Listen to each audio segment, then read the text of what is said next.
અમારા ખોજા TV radio અને એરવેસના માન્ય સાંભળનારાઓ, અગાઉ ઘણા નવીનો આંતરરાષ્ટ્રીય અને સ્થાનિક અપાઈ ગયા. તેમાંથી હું ફરી ઈરાનના સમાચાર ઉપર આવું છું. અમુક વાત જે બાકી રહી ગઈ છે તમારી સામે પેશ કરું છું. તમને ખબર છે કે ઇઝરાયેલ જવાબ દેવાની રાહ કદી જોતું નથી, અને જ્યારે ઈરાનના પ્રમુખ તેની તરફ એટમ અણુનો ઘા કર્યો તો તરત જ ઇઝરાયેલ ઉત્તર આપવા તૈયાર થઈ ગયો કે આ માણસ એટલે જનાબ હસન રૂહાની છેતરપિંડી ઠગાઈમાં પ્રવીણ છે, એક્સપેર en tricherie. ઈરાન હવેથી યુનોના ઠરાવને માન આપશે તે કહેવાના બદલે આ માણસ ઇઝરાયેલ તરફ લોકોનું ધ્યાન ખેંચે છે, એટલે ઇઝરાયેલ તરફ પોટલું ફેંકે છે, એમ ઇઝરાયેલ દેશના ડેલિગેશનના પ્રતિનિધિએ જાહેર કર્યું હતું. વધુમાં જણાવ્યું હતું કે ઇઝરાયેલ એક જોખમદાર દેશ છે, એક લોકશાહી ડેમોક્રેસીનો જવાબદાર છે કે જેને જીવતા રહેવાની અને હિફાજત કરવાની જરૂર છે, એવા વાતાવરણની અંદર કે જે મુશ્કેલીભર્યા હાલતોમાંનું એક છે અને દુનિયા માટે પ્રતિકૂળ હોસ્ટિલ વિરુદ્ધ છે. એટલે એમ સમજાય છે કે ઇઝરાયેલને જીવવું છે પણ બીજાને જીવવા દેવો નથી. અગર એનો હક હોય બોમ્બ રાખવાનો તો ઈરાન, પાલેસ્તીન અને સિરિયાને કેમ બીજા અરબ દેશોને તે હક ન હોય? કેન્યામાં કાળો કેર વર્તાવનાર અલ શબાબની કરપીણ હાલત વિશે જાણવાનું કે વેસ્ટગેટ શોપિંગ મોલ આ ખરીદના મોટા તંત્રના છાપરા ઉપર, મકાનના છાપરા ઉપર એટલે ઉપરના ભાગમાં કોન્કોર de cuisine રસોઈ હરીફાઈ થઈ રહી હતી.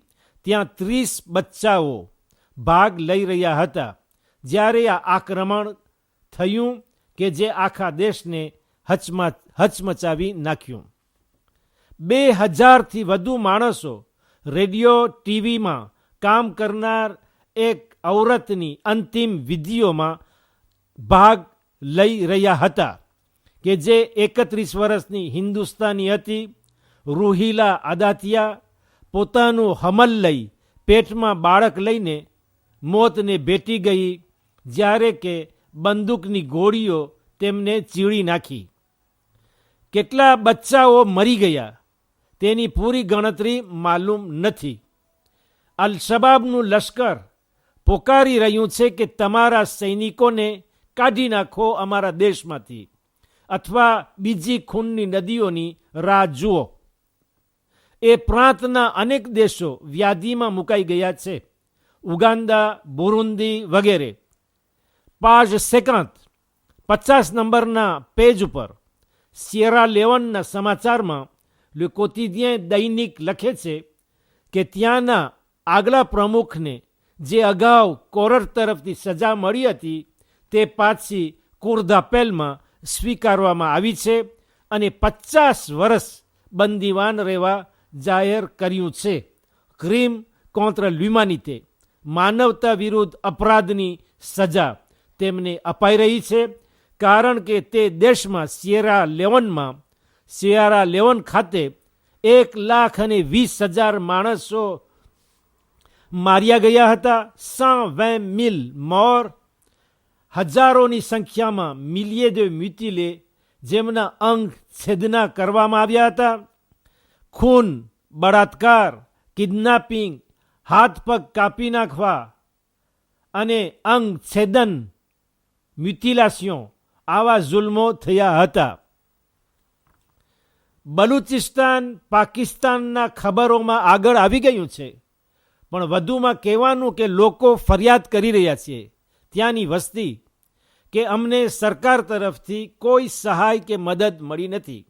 ન ખાવાનું છે ન દવા. અમને એક છાપરાની જરૂર છે, એક છાવણીની જરૂર છે, એક તાંત, એક ત્વા, રાતના સૂવા માટે, દિવસના તડકાથી બચવા માટે. ઈરાકનું નામ લઈએ અને અગર ખૂન અને લોહીની વાત ન હોય તો અજબ થવાનું છે. ઈરાકનું નામ પોતે જ લાલ અક્ષરથી લખેલું છે. કે ઈરાકમાં દરરોજ બોમ્બ હુમલાઓ થતા રહે છે. ગઈકાલ બગદાદની બજારોમાં 22 મોત થઈ હતી અને બીજી જગ્યાઓમાં પણ વિવિધ સંખ્યામાં મરણ નીપજ્યા હતા. આફ્રિકામાં સુદાન નામનો એક દેશ છે, ત્યાં ખાતે પણ સરકાર વિરુદ્ધના હડતાલમાં 29 માણસો મોતને ભેટી ગયા. 29 મોર 3 દિવસોમાં dans 3 jours.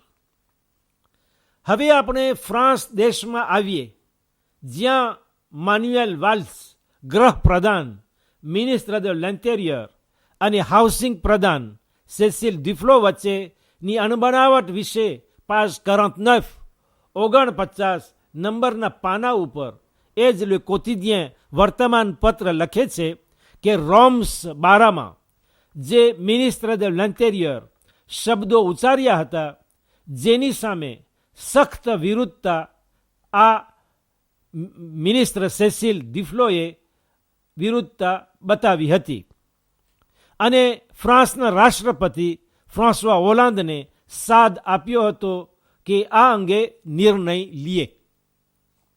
20,000 રોમ્સની વસ્તી ફ્રાન્સમાં જીવે છે, તો મોટી સંખ્યામાં તેમાંથી લોકોને વતન ભેગા કરવા માન્યુએલ વાલ્સે કહ્યું હતું, કારણ કે તેમનું જીવન આપણા જીવનથી બિલકુલ અલગ છે અને હકીકતમાં આપણા જીવનથી અથડાય છે.